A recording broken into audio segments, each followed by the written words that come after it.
सभी लोगों को हमारा नमस्कार। हमारे चैनल में आप सभी का स्वागत है। पिछले वीडियो में हमने एफआईआर क्या होती है इसका जिक्र किया था। एफआईआर किस प्रकार दर्ज करावें इसका जिक्र किया था। एफआईआर यदि नहीं लिखी जाती है तो हम क्या करें इसके बताने के बारे में जिक्र किया था। आज इस वीडियो में हम बताएंगे कि यदि एफआईआर थाने में नहीं लिखी जाती है तब उसको हम कैसे लिखावें।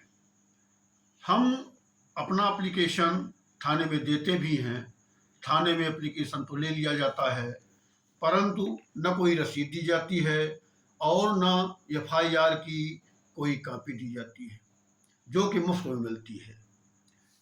तब उस एफआईआर एप्लीकेशन की एक कॉपी रजिस्टर्ड डाक से संबंधित थाने के पते पर भेज देते हैं और उस डाक की रसीद को सुरक्षित रख लेते हैं। 14 दिन तक इंतज़ार करते हैं। यदि वही नहीं होती है तो उस एप्लीकेशन की एक कॉपी को रजिस्टर्ड डाक से संबंधित जिला के एसपी को भेज देते हैं और रसीद को सुरक्षित रख लेते हैं। आपका एप्लीकेशन एसपी कार्यालय में जब पहुंचता है तो पुलिस अधीक्षक कार्यालय में उस पर विचार होता है और यदि वो संतुष्ट होता है कि यह अपराध संज्ञेय प्रकृति का है तो वो स्वयं जांच कर सकता है या किसी अपने अधीनस्थ अधिकारी से जांच करा सकता है। उस अधीनस्थ अधिकारी को सारे अधिकार वही प्राप्त होते हैं जो किसी एसएचओ को प्राप्त होते हैं। जब एसपी या तो एफआईआर लिखने का आदेश दे देगा, मान लिया इसके बावजूद एफआईआर लिखने का आदेश एसपी कार्यालय से नहीं होता है, तब व्यथित व्यक्ति अर्थात एग्रीव्ड पर्सन जिसने कि एप्लीकेशन दिया है वो संतुष्ट नहीं होता है तो वही एक एप्लीकेशन की कॉपी और थाने में भेजे गए एप्लीकेशन की डाक द्वारा डाक की रसीद और एसपी को भेजी गई डाक की रसीद को एप्लीकेशन के साथ लगाकर नए कानून के बीएनएसएस 2023 के सेक्शन 173 सब सेक्शन 4 के अनुसार एक प्रार्थना पत्र संबंधित मजिस्ट्रेट को देता है।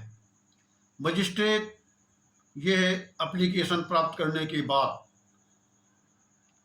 मजिस्ट्रेट को नए कानून बीएनएसएस 2023 के सेक्शन 175 सब सेक्शन 3 के अनुसार शक्तियां प्राप्त हैं कि वो जांच का आदेश दे सकता है। लेकिन देखा यह गया है कि जो पुराना कानून सीआरपीसी थी उसमें एक सामान्य लोग भी जानते थे कहीं एप्लीकेशन दर्ज नहीं हुआ है तो 156(3) में एप्लीकेशन एफआईआर दर्ज कराने का आदेश करा दो।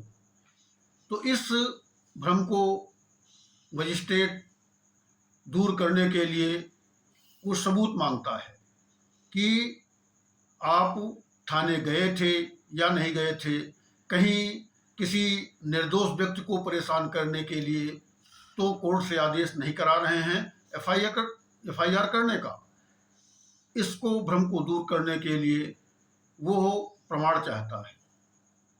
तो प्रमाण आपके पास ये होता है कि आप थाने गए थे, थाने में एफआईआर नहीं लिखी गई है, मैंने डाक से एप्लीकेशन भेजा है वो रसीद होती है, एसपी को भेजा है वो रसीद होती है, और एप्लीकेशन में शपथ पत्र दिया जाता है इसी बात का कि मैं थाने गया था, मेरी एफआईआर नहीं लिखी गई है।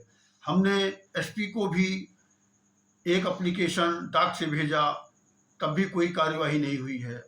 तो सेक्शन 173 सबसेक्शन 4 का जो एप्लीकेशन मजिस्ट्रेट को दिया जाता है वो हो शपथ पत्र के द्वारा समर्थित होता है। अब मजिस्ट्रेट जब संतुष्ट हो जाता है तो वो हो सीआरपीसी की 156(3) में जो शक्तियां थी वो अब बेनसस की 175(3) के द्वारा वो संबंधित थाने के एसएचओ को आदेश दे सकता है कि इस संबंधित घटना की जांच करें। जांच करने का मतलब है कि एफआईआर दर्ज करें, उसके बाद जांच करें, क्योंकि सुप्रीम कोर्ट का आदेश है कि कोई भी जांच करने के पहले थाने में एफआईआर दर्ज करें तब जांच करें। अब एफआईआर दर्ज हो जाती है, उसके बाद जांच होती है, और जांच करने के उपरांत 2 स्थितियां होती हैं, उनका जिक्र हम अपने अगले वीडियो में करेंगे। धन्यवाद। यदि हमारा ये वीडियो पसंद आया हो तो इसे लाइक करें, सब्सक्राइब करें और बेल का आइकॉन बटन क्लिक करें। धन्यवाद।